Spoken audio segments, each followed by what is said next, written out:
most people, your average people, think about, oh, why me? Why is this happening to me? Victim, right? You Yeah. know, or they look at it as like, well, this is a sign for me not to continue down this path that I'm Really going stop. because the world doesn't want me to. Whereas someone with a world-class mindset looks at it, like myself, I see a negative experience and adversity, and I'm like, why not me? There's something I have to learn. There's something I need to still grow. There's something that's going to make me wiser. So why not me? Why not face this head on, knowing that they were going to come anyway? So I was already expecting something to happen because I know after every adversity, there's growth. You grow, you learn, you get wiser, you become smarter. And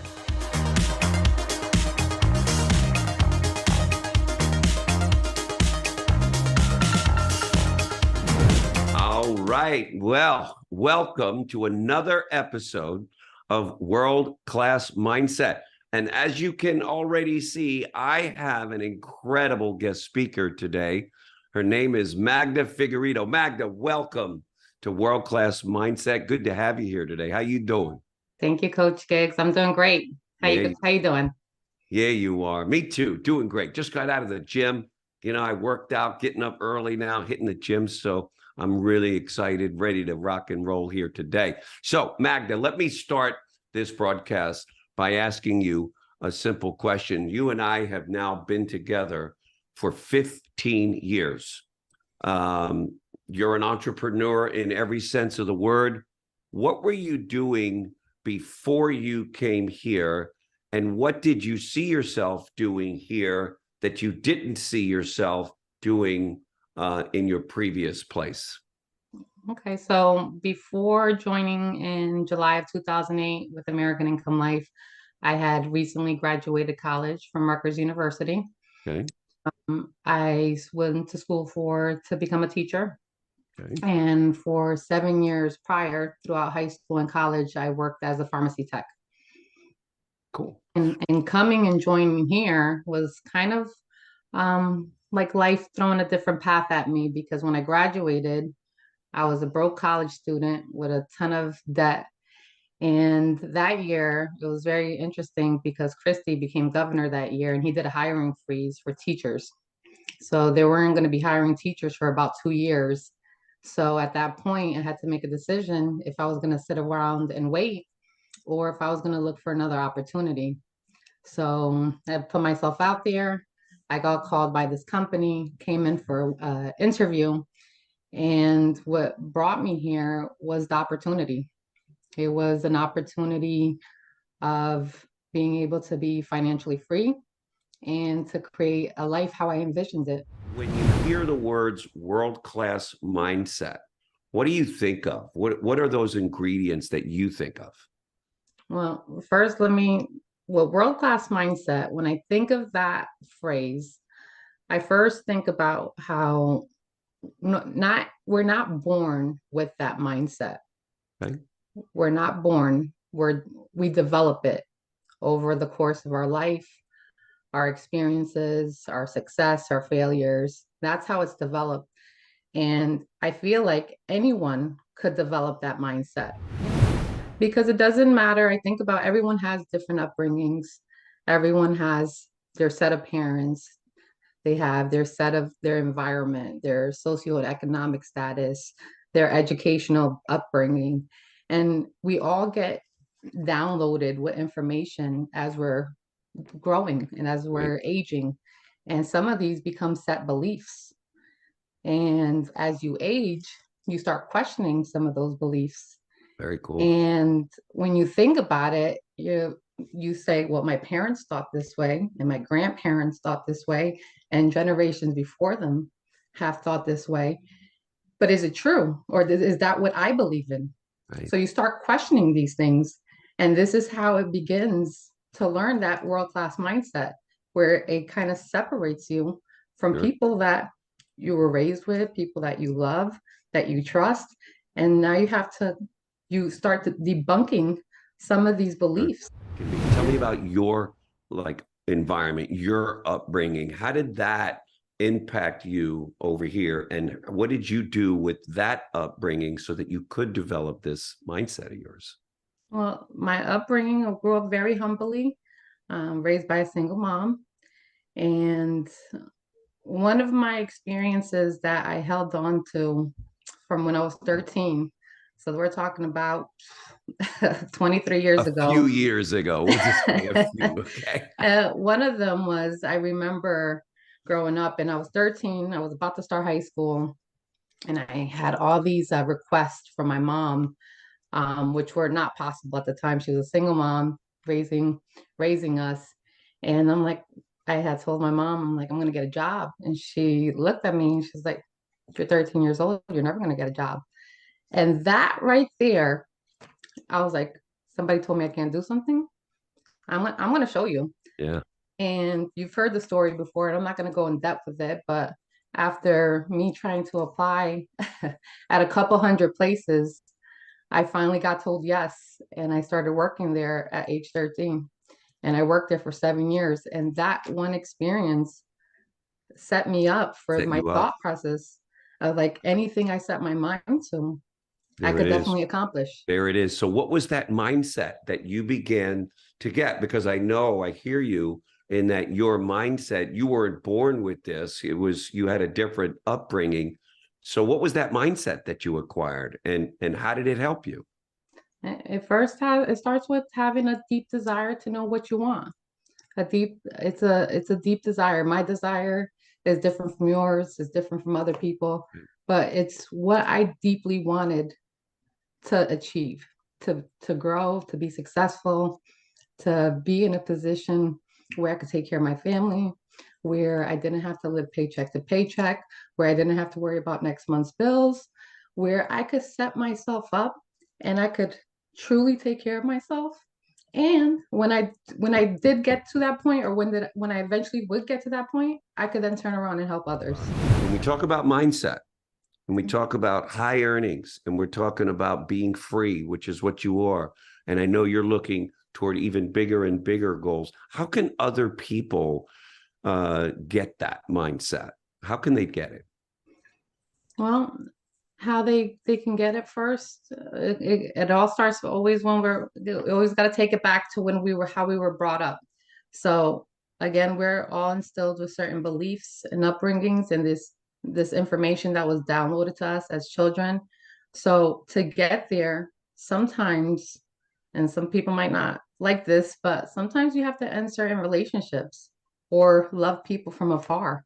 Because when you're after a big goal, a big dream, a big vision, not everyone's going to see it Wow. from your viewpoint.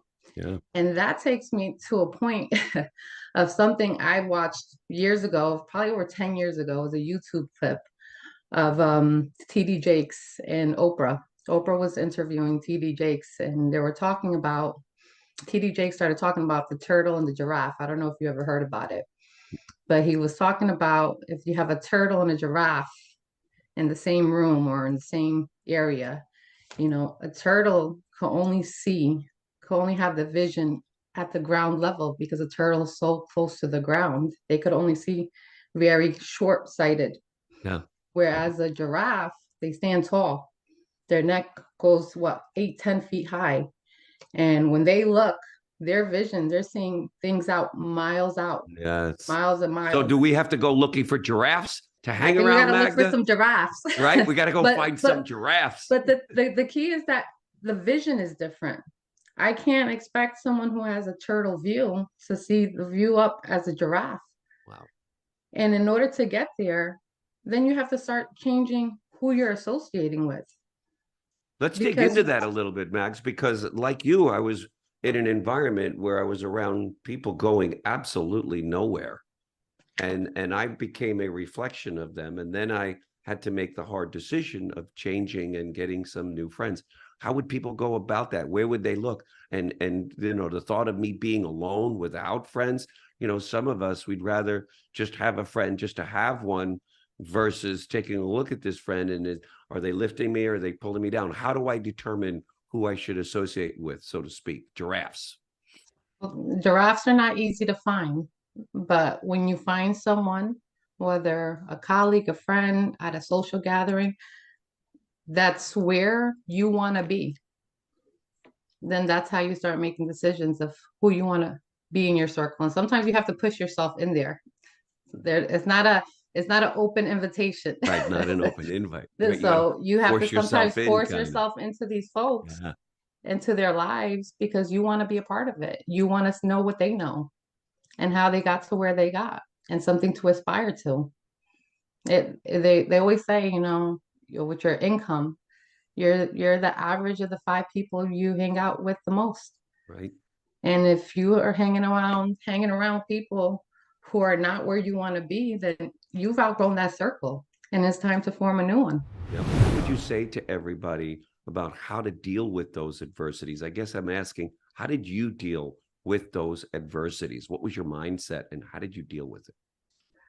I came to learn years ago, um, adversities is just like another day.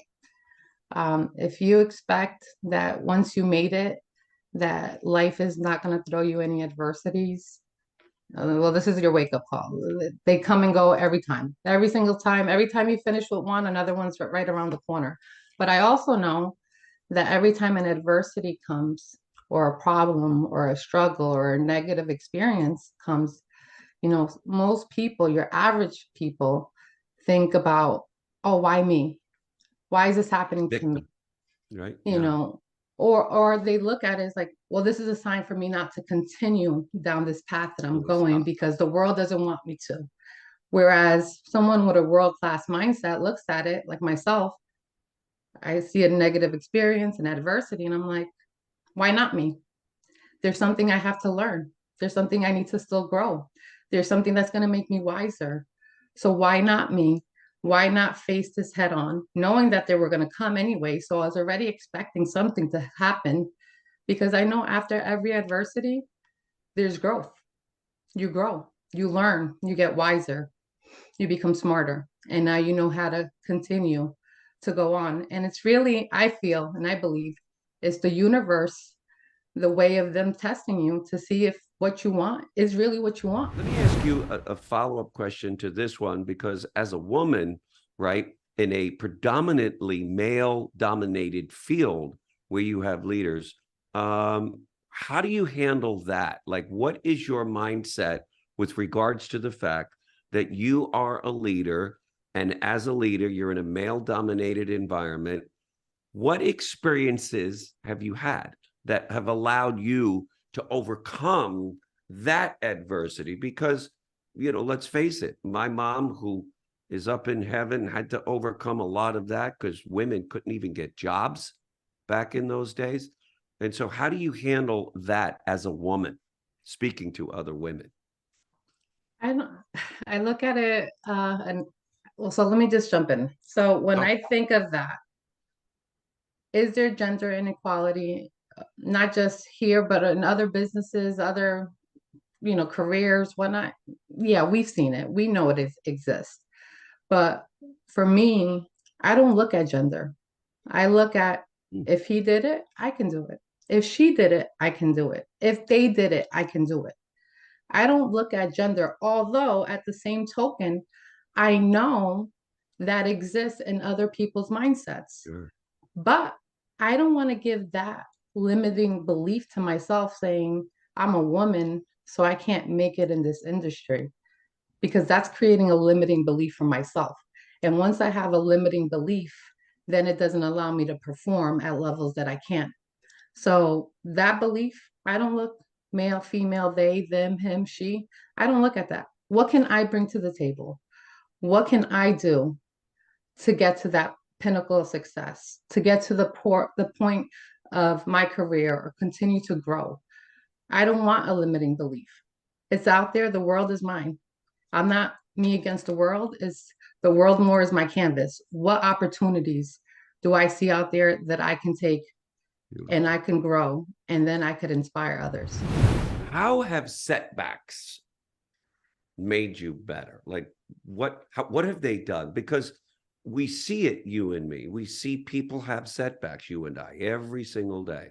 and some crumble. They get under the weight of it and they struggle, but you just seem to thrive on those setbacks. How do you have that, and what can people do so that they can overcome these setbacks? It's funny. I have a little joke to myself, and it's not like some people look at me like now, not before, but now, of because I've experienced success over success. But my list of failures is probably 100 times longer than my list of success. And when someone sees me in an adversity, most people won't even know that I'm in an adversity or I'm struggling with something. And they think I have like this little wand I carry in my back pocket, and I go poof, be gone. It doesn't happen that way. Right, Okay. right. I just learned that setbacks are always a setup for a comeback. And those are where you learn. Setbacks is where you learn and grow. And without setbacks, you can't learn and grow. Think everything is not going to be rainbows and puppy dogs. You're going to struggle. You're going to have adversities. You're going to have things that are going to try to veer you off your path. But if your desire and your deep down belief is strong enough, you won't let none of that get in your way. And you will keep pushing forward until you reach the point you want to reach and then continue to grow even farther from. You've acquired this mindset that is absolutely rock solid. How do you teach it to others? What's the best way to pass it over? How do you do that? It's by example. Example. These people will eventually see that you're in a struggle or in an adversity or a setback, and they're watching. They're seeing how you respond, and that's how they learn. It's not. I don't think it's you could teach it. Tell They them, right? observe on how you respond, and then they start to learn those techniques on, wow, that situation didn't even face her. It would have killed me. It would have made me crumble. It would have made me, throw in the towel. But anytime I face a hard challenge, it's just an opportunity again for me to grow and get Yep. better. I don't look at setbacks anymore as it's scary and it's dark and I'm alone and I'm afraid. I'm like, I got some growing to do. I got some learning to do. And I look at it as a point of to grow and to learn, not as where I crumble and then stop. I'm trying to break generational The traumas and racial things that curses. have has Yeah. happened. Yeah. And I can't keep doing what my past generations done. And in order to do that, I have to develop a different mindset, a different outlook on the world, and a different approach. If I want to get to the point I want to get to. What role does having goals? I heard you have dreams, you have goals. What role do those play in your life and in your mindset? Well, to have, dreams and goals, once you stop having dreams and goals, you stop growing. If you feel you reached that point of where you achieved everything, then what is it to learn and grow anymore? So you always have to set another goal or another dream or another vision. All right, I hit this one, but now what's next? You don't want to stay stagnant. If you stay stagnant, there's a saying you always say, you either if you're not dreaming or if you're not doing that, you're dying. You're going backwards. And I worked too hard to get to this point. Why do I want to go backwards? I spent years and years and years on getting to this point. I don't want to stop. Not that I'm greedy either, but I want to continue to elevate myself to that next level. And not more for myself at this point, but for the people who come to me for guidance or support or for advice or for feedback. I want to be able to offer that to other people because I know how hard it was starting, but I know how great it's been through all my success, all through all my failures, through all my tribulations. It's great on the other side. And it's not always going to be peachy. It's not. Amen to that. So as long as you know that with success comes failure, and with failures comes success, and just take those as learning steps and learning stones to keep climbing, Yeah. you'll get to where you want, but you just can't give up at Can't that give point. up. You can't It's give up funny. when it gets hard. Last night when I was preparing for our visit and I was putting together some of these questions, I happened to scroll through and I saw Grant Cardone and his wife on a jet ski, and they had their phone going, and what they were filming was the yacht that they were enjoying for like a couple of weeks with the family. And they said, if all of you out there knew how good this feels, you would go all in, you would never give up. I think of you when I think of that, Magda. As we wrap up this episode of World Class Mindset, is there anything else that is in your mind and in your heart that you'd like to share with everyone that will help them to have this mindset that you have? Whether you're in this business, you're in another business, you're in another certain stage of your life, it's really just always keeping in mind is what your desire is to see your life at. And whatever that desire is, whatever that goal, that vision, that dream, you hold on to it. You hold on to it because life, regardless here or out there or anywhere else, you will experience ups and downs. You will experience those valleys and those peaks. And as long as you know what it is that you're going for, nothing will stop you. Nothing will get in your way. Nothing will be too hard. Nothing will be impossible. Nothing will say, oh, this is the world telling me I can't do it. No, you will learn from it. You will grow from it, and you will achieve whatever you set your mind to. So just keep pushing for that goal. Keep pushing for that dream. And then one day you'll wake up years later and you're going to be so glad that you held on to it and that kept you climbing up and climbing higher. Now I know why I love Magda. You are special. Thank you so much for coming on the show and for sharing your heart with everybody, Magda. And by the way, we got some big dreams and goals together that we got to go get, okay? So when we're done doing this, let's go get it, okay? Yes, we do. Awesome. Thank you so much, Coach Giggs, for having me. Thank You're you. welcome. You're welcome. And thank you, Magda. Thank you so much for being you. God bless you. Thank you.